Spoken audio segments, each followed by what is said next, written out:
Tu as déjà vécu ça. Tu penses à quelqu'un à qui tu n'avais pas pensé depuis des mois. Et quelques minutes plus tard, ton téléphone s'allume. C'est lui. Ou alors, tu hésites sur une décision importante. Et le soir même, une vidéo tombe sur ton écran qui dit exactement ce que tu avais besoin d'entendre. Ou tu vois le même nombre encore et encore sur une horloge, un ticket, une plaque. Sur le moment, quelque chose en toi se fige. Comme si le réel venait de te faire un clin d'œil. Et puis tu hausses les épaules. Tu appelles ça une coïncidence. Parce que c'est ce qu'on t'a appris à faire. Mais si ce n'en était pas une, si le réel autour de toi essayait de te parler en permanence et que tu avais simplement cessé de l'entendre, lève les yeux vers le ciel cette nuit. Tu verras des milliers d'étoiles dispersées sans ordre apparent. Et imagine deux personnes qui regardent exactement le même ciel. La première ne voit que des points jetés au hasard, du bruit, du vide. La seconde voit le chasseur, la grande ours, la croix, des figures, des dessins, des directions. Le ciel n'a pas changé entre les deux regards. Ce qui a changé, c'est l'œil. L'un a appris à relier les points, l'autre, pas encore. Les synchronicités, c'est exactement ça. Les signes sont déjà là, éparpillés dans tes journées. Qu'il soit du hasard ou un message ne dépend pas d'eux. Ça dépend de toi, de ton regard et de ce qu'il sait relier. Et ce regard, tu l'avais. Enfant, tu le savais. Tu sentais les choses avant même de pouvoir les expliquer.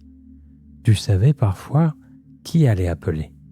Tu voyais des liens là où les adultes ne voyaient rien. Et que s'est-il passé ? On t'a dit que c'était dans ta tête. On t'a appris à ne faire confiance qu'à ce qui se mesure, se pèse, se prouve. Petit à petit, tu as cessé de regarder. Tu as cessé de sentir. Le mental a pris le relais et le mental ne connaît qu'une seule consigne. Ceux qui n'entrent pas dans la case, on le classe en hasard. Ce n'est pas ta faute.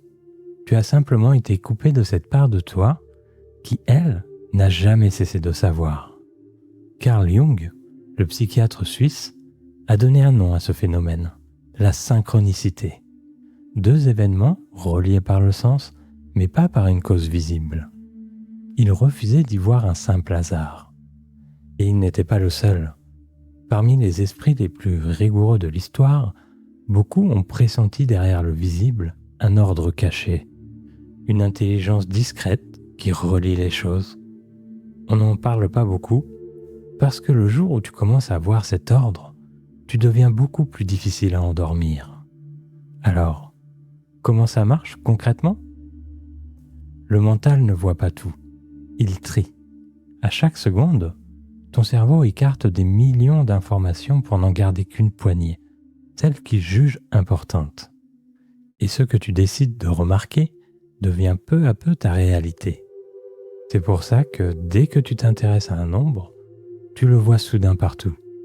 Ce n'est pas le monde qui a changé, c'est ton attention.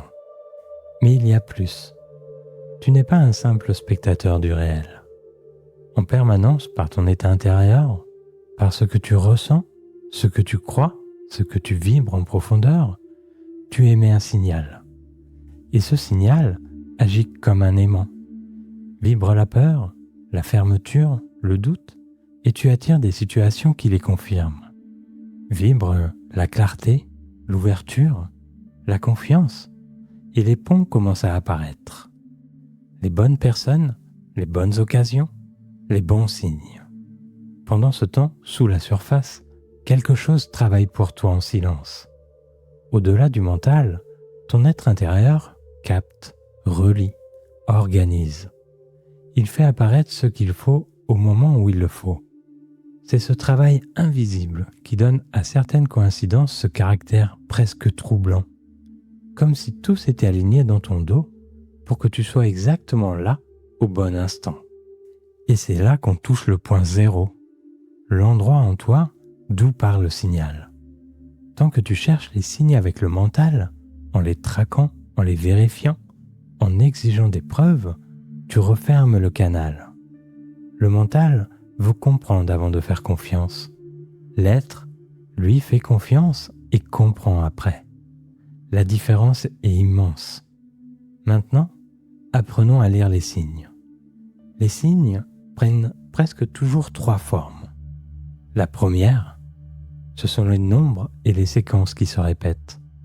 Le même chiffre sur l'horloge, jour après jour. Ils ne sont pas la réponse. Ils sont le surligneur. L'invitation à regarder de plus près. Quand tu en vois un, pose-toi une seule question. À quoi est-ce que je pensais juste avant ? La deuxième, ce sont les rencontres qui portent un sens. Une chanson qui passe à un moment précis, une même phrase entendue 3 fois dans la journée, un animal qui croise ta route et dont tu sens, sans savoir pourquoi, qu'il te dit quelque chose. Le réel parle la langue que toi seul comprends. Demande-toi simplement, qu'est-ce que ça réveille en moi ? Et enfin, la troisième, les événements improbables. Tu penses abandonner un projet et ce jour-là, une porte s'ouvre. Tu prends une autre rue que d'habitude et tu tombes sur la personne qui va changer ta trajectoire. Ces moments ne s'expliquent pas. Ils ne sont pas là pour être compris. Ils sont là pour être suivis. Car voilà ce que personne ne t'a dit. Reconnaître un signe ne suffit pas. Un signe, c'est une porte qui s'ouvre, mais personne ne te poussera à l'intérieur. C'est à toi d'entrer. Et tout repose sur 3 mouvements. D'abord, une intention claire. Le réel ne répond pas aux désirs flous. Ne demande pas « envoie-moi des signes ». Demande plutôt « montre-moi si je suis sur le bon chemin ». Précis, ouvert, sans t'accrocher à la forme que prendra la réponse. Ensuite, l'alignement. Un canal ne s'ouvre que s'il est dégagé. La peur, le contrôle, l'agitation du mental brouillent la fréquence. La gratitude, le calme, la présence la rendent limpide. Tu n'as rien à forcer, juste à te rendre disponible. C'est comme ouvrir une fenêtre. L'air entre de lui-même. Et enfin, l'action. C'est là que presque tout le monde bloque. On voit le signe et on attend un 2e signe, puis un 3e. Mais une synchronicité qu'on ne suit pas se referme. Chaque fois que tu agis sur un signe, tu confirmes au réel que tu es prêt et un autre couloir s'ouvre. Ce n'est plus toi qui cours après ta vie, c'est ta vie qui commence à s'ouvrir devant toi. Une chose toute simple t'aidera. Tiens un carnet, note les signes à mesure qu'ils viennent. Très vite, tu verras des répétitions, des motifs, des directions se dessiner. Comme les points d'une constellation qui, un à un, finissent par former une figure. Parce qu'au fond, c'est toujours la même histoire que celle du ciel étoilé. Les points ont toujours été là. La plupart des gens passent leur vie à regarder le même ciel, sans jamais voir autre chose que du hasard. Non pas parce qu'il leur manque quelque chose que tu aurais en plus, mais parce qu'ils n'ont jamais décidé de relier les points. Toi, maintenant, tu sais. Tu ne pourras plus dire que tu ne savais pas. La vérité, tu l'as toujours sentie, depuis l'enfance. Le réel n'est pas une suite d'accidents froids. Il est vivant, il répond.